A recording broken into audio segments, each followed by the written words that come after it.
আসসালামু আলাইকুম। SI easy এডিশনের পক্ষ থেকে আপনাদের সবাইকে স্বাগতম। আজকে আমরা ক্লাস করব নবম ও দশম শ্রেণীর গণিতের কি অধ্যায় 9 ত্রিকোণমিতিক অনুপাত।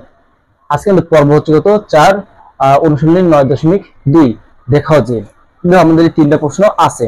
আমরা একই ধরনের এই তিনটা প্রশ্ন বা একই টাইপের এই তিনটা প্রশ্ন খুব সহজে কি সমাধান করার চেষ্টা করব। দেখো পূর্ণ প্রশ্ন আমরা সমাধান করব। দেখো 15 নম্বর প্রশ্ন। তো 15 নম্বর প্রশ্ন আমাদের কি বলছে, sin 3a equal cos 3a এগুলো কি সমান হবে যদি কি হয় এর মান কত হয় 15 ডিগ্রি হয়। তাহলে দেখো আমরা লিখব কি দেওয়া আছে, কি লিখবো দেওয়া আছে a ইকুয়াল 15 ডিগ্রি। এখন আমরা কি লিখবো বাম পক্ষ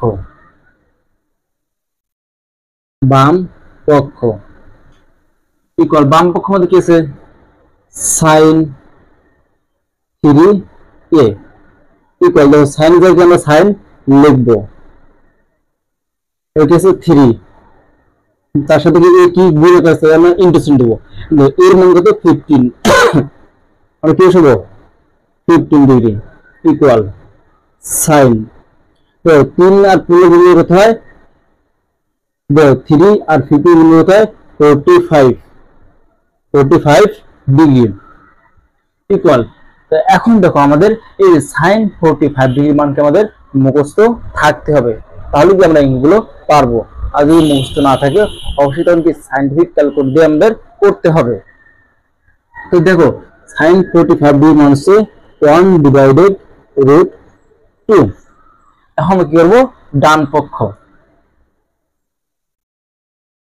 ডান পক্ষ equal cos 3a equal cos এর জায়গায় আমরা কি লিখব cos, এই 3 দিয়ে আমরা 3 বসে দেব, 3 এর সাথে কি গুণাকার আছে ইনটু, এর মান কি আমাদের 15 ডিগ্রি, তাহলে এটা কত হয় cos 45 ডিগ্রি। তো দেখো sin 45 ডিগ্রি মান যা cos 45 ডিগ্রি মান কি তাই, তাহলে আমরা কি লিখব জানেন 1/√2, cos 45 ডিগ্রি মান হচ্ছে 1/√2। দেখো বাম পক্ষ ডান পক্ষ সেম, তাহলে আমরা বলতে পারি কি বাম পক্ষ সমান ডান পক্ষ। বলছি কি দেখাও যে, তাহলে আমরা বলবো কি দেখানো হলো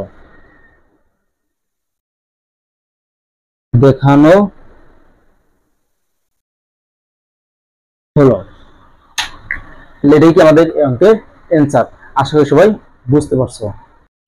এখন আমরা 16 নম্বর প্রশ্নটার সমাধান করব। দেখো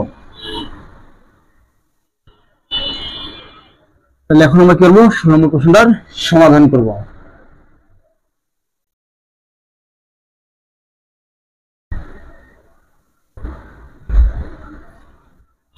তাহলে দেখো 16 নম্বর প্রশ্নটা কি বলছে, প্রশ্ন নম্বর কতবার 16 বলছে sin 2a equal 210a divided 1 plus 10 square a এগুলো কি সমান হবে যদি কি হয় এর মান 45 ডিগ্রি হয়।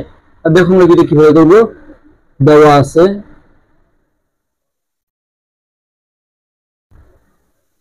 আছে কি a ইকুয়াল 45 ডিগ্রি, তাহলে লিখব কি বাম পক্ষ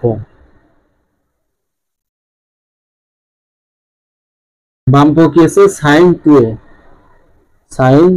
2a ইকুয়াল sin দিয়ে রাখবো 2, a কি গুণ আছে এর মান কত 45 ইকুয়াল sin 45 এর 2 গুণ কত হয় 90 ডিগ্রি। তো sin 90 ডিগ্রি মান হচ্ছে কত 1, তাহলে আমরা কি লিখবো sin 90 ডিগ্রি পরিবর্তন কি লিখবো 1। এখন আমরা কি করব ডান পক্ষ equal 210a divided 1 plus 10 square a equal দেখো এই যে উপরে কি আছে আমাদের 2, 10 আছে, তারপর কি আছে 10, এর মান কত আমাদের 45, আর দেখো 1 প্লাস 10, 10 এর মান কত 45 ডিগ্রি, এটা বলুন কি আছে স্কয়ার ইকুয়াল দেখো উপরে 10 আছে, দেখো কি আছে 2 দেখো আচ্ছা আমরা কি 10 45 ডিগ্রি, তো 10 45 ডিগ্রি মান হচ্ছে কত 1, তো আমরা কি লিখবো জায়গায় ইনটু 1, এই যে আমাদের কি আছে 1 প্লাস 10 45 ডিগ্রি মান কত 1 স্কয়ার, তাহলে উপরে কত হয় 2, এই যে 1 এর স্কয়ার মানে কত 1, 1 আর 1 যোগ করলে কত 2, 2 কি উপরে 2 নিচেও 2, তাই কাটাগুলো কি থাকে আমাদের 1 থাকে, তাহলে কি আমরা বলতে পারি বাম পক্ষ সমান ডান পক্ষ, তাহলে বলতে পারি কি বাম পক্ষ সমান ডান পক্ষ দেখানো হলো।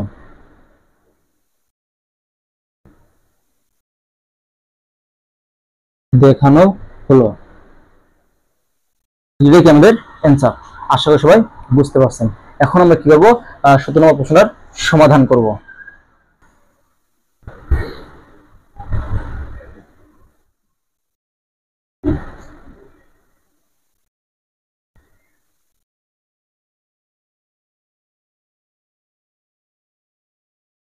তাহলে দেখো 17 নম্বর প্রশ্নে কি বলছে দেখো 17 নম্বর লিখবো আমার প্রথমে দেওয়া আছে তো এর মান কত দেয় 30 ডিগ্রি, e ইকুয়াল 30 ডিগ্রি, কি আছে 10 2a, যদি বাম পক্ষ ইকুয়াল 10 2a, তো 10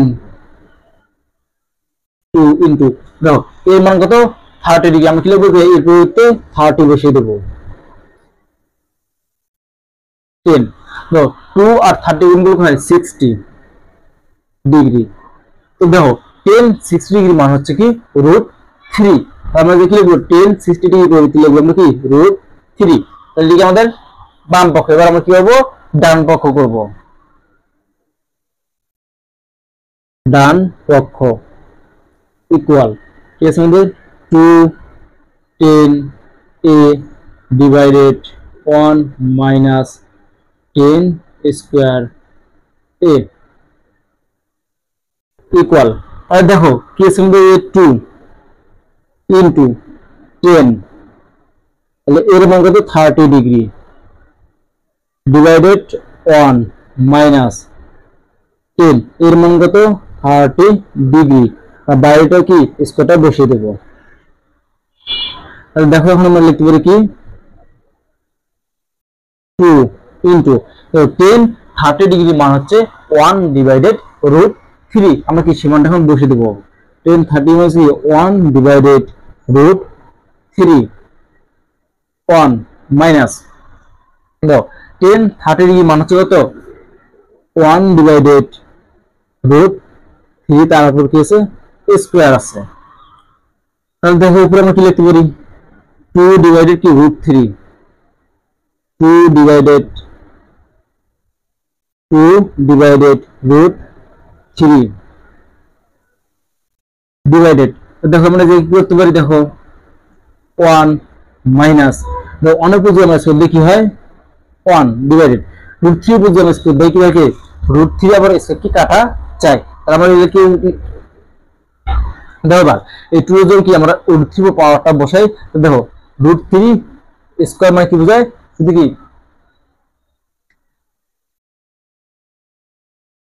এবার দেখো এই পাওয়ারটা যদি কি, তাহলে এখন দেখো এই যে √3 এর উপর যদি আমরা স্কয়ার দিলে কি রুট আর স্কয়ার কি কাটা যায়, তাহলে কি থেকে শুধু 3 থাকে, তাহলে দেখো আমরা কি লিখতে পারি উপরে কি আছে 2 ডিভাইড কি √3, 2 ডিভাইডেড √3 ডিভাইডেড, এই যে আমরা কি হবে লসাগু, তাহলে কি দেখো এটা কি হবে গুণ 3 মাইনাস 1 ডিভাইডেড 3, এই যে আমরা কি করছি লসাগু তো আমাদের 3, শুরু লিখছি 3, তারপর এই যে 1 আর 3 কি হবে গুণ, তো গুণ করলে কত 3 মাইনাস কিছু উপরে 1, এই যে মাইনাস তারপর যে 1 দাও ইকুয়াল, এর উপর কি আছে এই মানটা, আমরা এই মানটাকে লিখবো 1